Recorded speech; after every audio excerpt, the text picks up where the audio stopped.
এই বক্সের ভিতর কি থাকতে পারে কি থাকতে পারে কি থাকতে পারে মামা কি হইছে? দেখ আমার কাছে এটা কি আসছে। কি এইটা? Wow, gift box. তাহলে টেনশন করতেছো কেন? এইটা শুধুমাত্র একটা গিফট বক্স না, এটার ভিতরে আমার থেকে প্রো কিছু একটা আছে। কি? তোমার থেকে বেশি প্রো? এটা কি করে সম্ভব? আমি বিশ্বাস করি না। বিশ্বাস তো আমিও করি না, কিন্তু চিঠিতে তাই লেখা। তাহলে চলো এক্ষুনি বক্সটা খুলি। চল।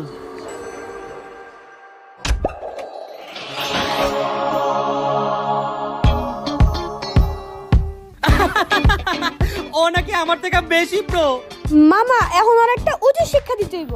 ওর কত বড় সাহস, ও বলে ও নাকি আমার থেকে বড় প্রো। মামা বুদ্ধি পাইছি, চলো ওরে বরফ বানাই। চল চল চল। আজকে 24 ঘন্টার জন্য Oppo A5 Pro কে ফ্রিজের মধ্যে রেখে দিব, তারপর বোঝা যাবে আসল প্রো কে, আমি নাকি Oppo A5 Pro।